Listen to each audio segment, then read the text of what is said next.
Kwa jina naitwa Safina Kimbokota. Mimi ni msanii wa sanaa za ufundi, lakini pia ni mwadhiri msaidizi Chuo Kikuu cha Dar es Salaam katika idara ya sanaa bunifu.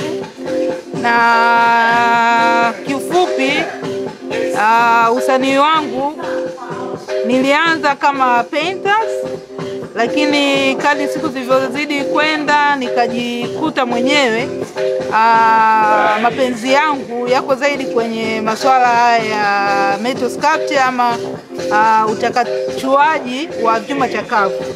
Na pia naweza nikasema kwamba kuanza tu au kujifunza mambo ya welding nikiwa chuo. Hii ilikuwa ni kupitia workshop ya Vipaji Foundation ambayo nikiwa mwaka wa kwanza chuoni, wakati nafanya degree yangu ya kwanza, walikuja wakihitaji wasanii wa kike kushiriki katika warsha ya masuala ya kuchomelea. Kwa hiyo na mimi nilikuwa mmoja kati ya watu ambao walichaguliwa kushiriki katika hiyo warsha. Na baada ya ile warsha nahisi nilivutiwa zaidi kwenye mambo ya sanaa za chuma, na hivyo kupelekea kufanya mazoezi zaidi na kujaribu pia kuangalia ni namna gani naweza nikatengeneza hizi kazi za vyuma chakavu, lakini pia si vyuma vya kavu tu. Nilienda zaidi kuangalia materials zozote ambazo ni tunasema waste. Ukija kuangalia labda vitambaa, tuna matambaa mengi sana nchini, kwamba kwenye kila fundi ambaye anashona nguo yale mabaki yanakuwa yanaenda aidha kutupwa ama yanachomwa moto. Lakini kulingana na mimi nilivyokuwa na mapenzi na masuala ya mazingira, nikaona kwamba nijaribu kutumia material mara nyingi kwenye projekti zangu kwenye haya mabaki ambayo huwa yanabaki. Kwa hiyo ni vitambaa, plastiki, hizi chupa za maji, matairi. Nafanya furnitures kwa kutumia matairi ya magari, na bado naendelea kutafuta material zaidi ambayo na yenyewe ni waste material katika kazi zangu.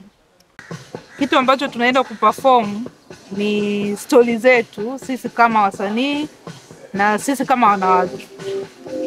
Tunajua kwamba kuna gap kubwa sana kati ya wanawake na wanaume katika kila sekta, naweza nikasema, na sanaa ikiwemo ndani yake, kwamba tunaona wanaume wengi, majina mengi makubwa ya wasanii ni wanaume, majina mengi ya dancers ni wanaume, majina yani kwenye hizo sanaa zote ukija kuangalia, mwisho wa siku unakuta kwamba wanaume wako juu sana na wanawake wako chini. Lakini swala lingine ni kwamba ni jinsi gani jamii ama sana jamii naweza nikasema wanaichukulia kazi ya sanaa kwa mwanamke. Na naweza nikajitolea mfano mimi mwenyewe. Mimi ni metal sculptor, ni msanii wa sanaa za vyuma vya kavu. Kwa hiyo mara nyingi nimekutana na changamoto, naweza nikasema kwangu mimi, kwamba unavyoonyesha kazi zako, swali ambalo mara nyingi huwa naulizwa na watu kwamba je, umefanya mwenyewe?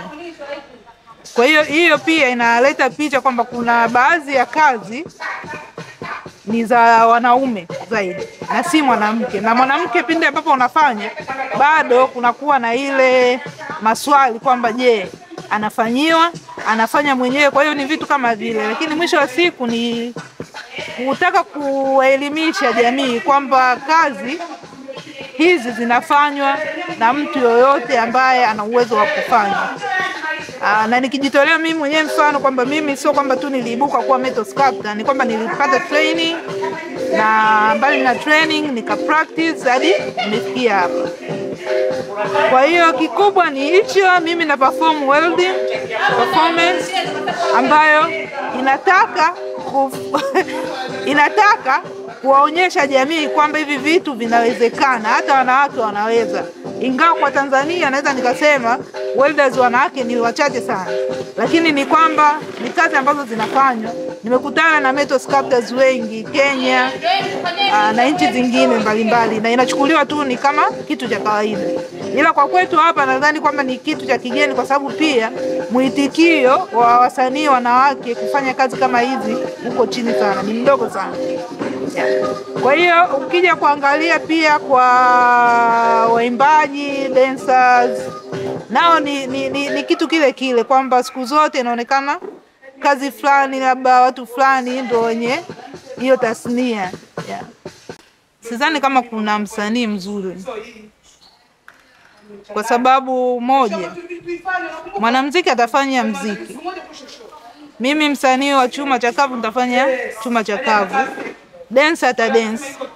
Kwa hiyo unakuja kukuta yani kwamba kila mtu yupo vizuri kwenye kile ambacho ana practice, na naamini kwamba mtu yoyote anai practice kwa muda mrefu aina fulani ya sanaa, basi atakuwa ni mzuri katika eneo hilo la sanaa.